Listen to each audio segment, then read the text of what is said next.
Dear students, कल हमने जाना था कि समास क्या होता है और उसके कितने भेद होते हैं। हमने समझा था कि समास जो होता है वो संक्षिप्तीकरण की एक प्रक्रिया है, यानी दो या दो से अधिक शब्द जो होते हैं या तो उनमें वो परस्पर संबंध बताने वाला होता है, या उनको जब हम ज़्यादा शब्द यानी दो या दो से अधिक शब्द जो होते हैं हम उनको संक्षेप में जब लिखते हैं और जब वो एक स्वतंत्र शब्द बन जाता है तो वो समास कहलाता है। इसके अलावा हमने ये जाना था कि समास जो होते हैं उनके 6 भेद होते हैं। समास के 6 भेद होते हैं: अव्ययीभाव समास, द्वंद्व समास, द्विगु समास, कर्मधारय समास, बहुव्रीहि समास, तत्पुरुष समास। 3 समास हम कल समझ चुके हैं, एक अव्ययीभाव, एक द्वंद्व और एक द्विगु। आज हम जो बचे हुए 3 हैं यानी कर्मधारय, बहुव्रीहि और तत्पुरुष को समझने का प्रयास करेंगे। कर्मधारय समास। कर्मधारय समास वह समास होता है जिसमें पूर्व पद विशेषण और उत्तर पद विशेष्य होता है। कर्मधारय समास में उत्तर पद प्रधान होता है, यानी अगर हम इसको समझने का प्रयास करें तो जो कर्मधारय समास होता है उसमें उपमान और उपमेय या विशेषण विशेष्य संबंध होता है। यानी अगर आप देखें कि जो पूर्व पद होता है वो कोई विशेषण होता है और वो विशेष्य यानी वो किसी की विशेषता बता रहा होता है। तो पूर्व पद किस विशेषण होता है जो विशेष्य यानी किसी भी वस्तु की या किसी व्यक्ति की विशेषता बता रहा होता है। जैसे कि अगर हम उदाहरण में देखें तो काली मिर्च यानी काली है जो मिर्च यानी उस मिर्च का रंग क्या है, काला है। नील कमल, नीला है जो कमल।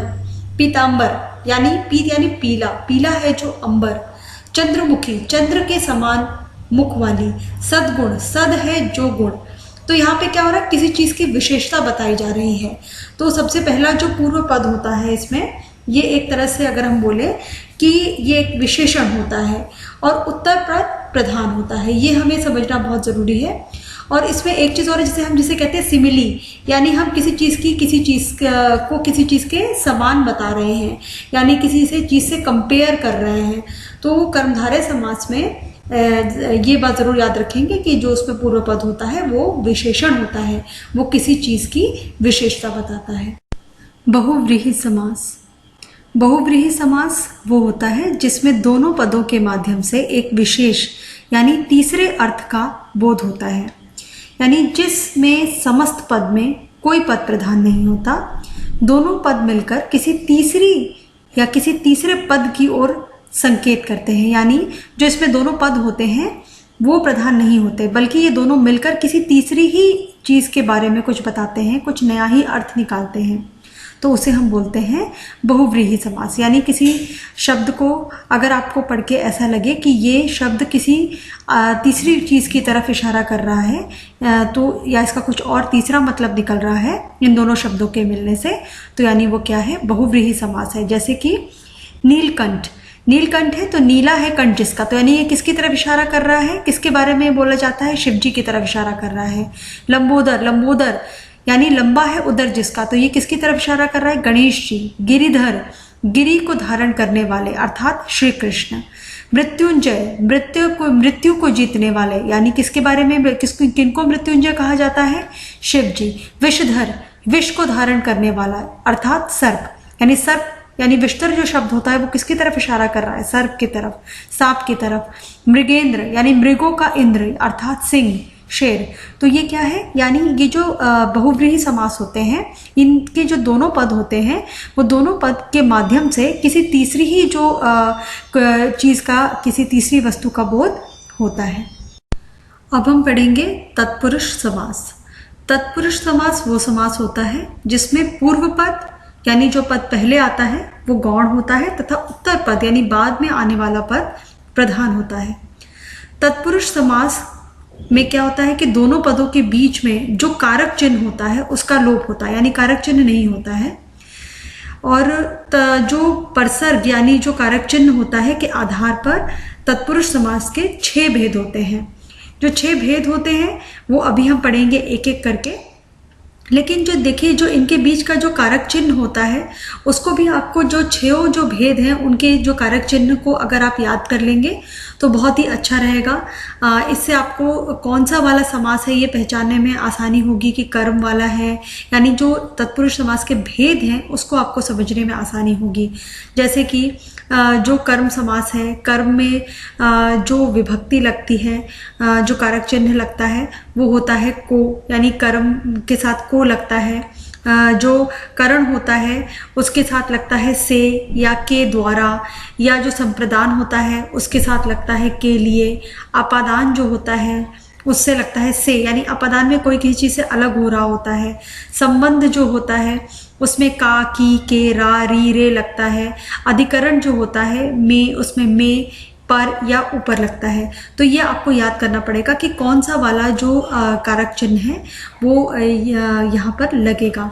तो इससे क्या होगा कि आपको जो समास का जो रूप है यानी जो उसका भेद है वो आपको समझने में आसानी होगी। जैसे सबसे पहले अगर हम जानेंगे कि कर्म तत्पुरुष जो समास होता है, कर्म तत्पुरुष समास में क्या होता है कि जो यहाँ पर जो आपका जो कारक या ये जो कारक चिन्ह होता है या जो विभक्ति होती है वो होती है को, जिसका लोप होता है, यानी को होना चाहिए बीच में लेकिन वो होता नहीं है। जैसे कि मतदाता अगर एक समास है तो मत को देने वाला, यानी मत को देने वाला जो है वो मतदाता है। तो यहाँ पे को नहीं लिखा हुआ है, अगर आप देखें तो सिर्फ मतदाता लिखा हुआ है, यानी को शब्द का लोप हो चुका है। जो को कारक चिन्ह है या जो को की जो विभक्ति लगनी चाहिए उसका लोप हो चुका है। जैसे गिरह कट, यानी गिरह को काटने वाला, यहाँ पे भी देखिए को जो है वो हट गया है। वैसे ही अगर जो दूसरा है करण तत्पुरुष जो समास है, अब करण तत्पुरुष समास को समझने का क्या तरीका है, जैसे कि इसमें क्या होता है कि जो कारक की जो विभक्ति होती है वो से के द्वारा होती है। जैसे कि जन्मजात यानी जन्म से उत्पन्न, मुंह मांगा यानी मुंह से मांगा, गुणहीन यानी गुण से हीन, जिसके पास गुण ना हो। तो यहाँ पे जो से शब्द है या के द्वारा जो शब्द है जो विभक्ति है वो क्या है, वो मिसिंग है, उसका लोप होता है। तो अगर हम उसको हटा दें तो ये समास बनता है। तो अगर आप ये जो बीच का जो विभक्ति है या जो कारक चिन्ह है अगर आप इसको याद कर लेंगे कि किस में को होता है, किस में से लग रहा है या के द्वारा लग रहा है, तो ये पता होना चाहिए कि को लगेगा तो कर्म तत्पुरुष समास होगा। अगर से या के द्वारा है तो करण तत्पुरुष, मतलब आपको विग्रह करके देख लेना। आप एक जो समासिक शब्द है उसको जब आप विग्रह करके यानी उसका मीनिंग आप निकालेंगे तो जब उसको अलग अलग करके देखेंगे तो अलग अलग करने पर अगर को आ रहा है तो कर्म तत्पुरुष है, अगर से आ रहा है या के द्वारा आ रहा है तो करण तत्पुरुष समास है। तीसरा जो तत्पुरुष समास का भेद होता है वो होता है संप्रदान तत्पुरुष समास। संप्रदान यहाँ पे क्या होता है कि जो कारक चिन्ह होता है या जिसे हम कहते हैं कि कारक की जो विभक्ति है वो के लिए होती है, जो मिसिंग होती है, जिसका लोप होता है। जैसे कि हथकड़ी जो समास है, अगर हम बोलें कि जो समस्त पद अगर हथकड़ी लिखा हुआ है तो इसका मतलब क्या, हाथ के लिए कड़ी। सत्याग्रह मतलब सत्य के लिए आग्रह, यहाँ पे के लिए जो विभक्ति है वो क्या है, वो मिसिंग है। जैसे कि युद्ध भूमि यानी युद्ध के लिए भूमि, देशभक्ति देश के लिए भक्ति, यज्ञशाला यज्ञ के लिए शाला। यानी आप समास का विग्रह करके देख लीजिएगा। विग्रह करने में अगर आपको लगता है कि विग्रह करने पर कोई के लिए कारक चिन्ह आ रहा है या कारक जो विभक्ति है वो के लिए आ रही है, उसका विग्रह करने या तोड़ने पर, तो क्या उसका मीनिंग निकालने पर, तो यानी वो कौन सा समास है, वो संप्रदान तत्पुरुष समास है। दूसरा है जो हमारा चौथा है वो है अधिकरण तत्पुरुष समास। अधिकरण में क्या होता है कि यहाँ जो कारक चिन्ह होता है वो होता है में या पर, और इसका क्या होता है, इसका लोप होता है, यानी ये मिसिंग होता है। जैसे कि जैसे नीति निपुण है तो यानी नीति में निपुण, यानी जो नीति में निपुण है। आत्मविश्वास यानी आत्मा पर विश्वास। घुड़सवार यानी घोड़े पर सवार। लोकप्रिय यानी लोक में प्रिय। कला श्रेष्ठ मतलब कला में श्रेष्ठ। यानी जब आप इस तरह के समास का विग्रह करेंगे तो उसमें में या पर जो है वो कारक चिन्ह आएगा या कारक की जो विभक्ति होगी वो में या पर आएगी। तो अगर आप ये सबसे अच्छा जो तरीका है किसी भी समास के कि ये कौन सा समास है उसको पहचानने का कि हम उसका विग्रह करके देख लें। अगर के लिए आ रहा है तो संप्रदान तत्पुरुष है, अगर में या पर आ रहा है कारक चिन्ह तो वो अधिकरण तत्पुरुष समास है। अब हम पढ़ेंगे संबंध तत्पुरुष समास। संबंध तत्पुरुष समास वह समास होता है जिसमें जो कारक चिन्ह होता है वो होता है का, के, की, उसका लोप होता है। यानी इसमें हम एक वस्तु का दूसरी वस्तु से संबंध दिखाते हैं। यानी जब इस समासिक शब्द का आप विग्रह करेंगे तो आप ये पाएंगे कि इसमें एक शब्द का दूसरे शब्द से संबंध बताया गया है। जैसे कि प्रेम सागर एक सामासिक पद है जिसका मतलब जिसको अगर आप विग्रह करेंगे तो आएगा प्रेम का सागर, दिनचर्या, दिन की चर्या, भारत रत्न, भारत का रत्न, राजपुत्र, राजा का पुत्र, गृह स्वामी, गृह का स्वामी। तो यानी इसका विग्रह करने, इन सामासिक शब्दों का विग्रह करने पर आपको पता चलेगा कि किसी चीज़ का किसी चीज़ से संबंध बताया जा रहा है। तो जहाँ संबंध है वो संबंध तत्पुरुष समास है। उसके बाद जो हमारा छठवां है वो है अपादान तत्पुरुष समास। अपादान में क्या है, यानी अलग होने का भाव, यानी कोई चीज़ किसी चीज़ से अलग हो रही है।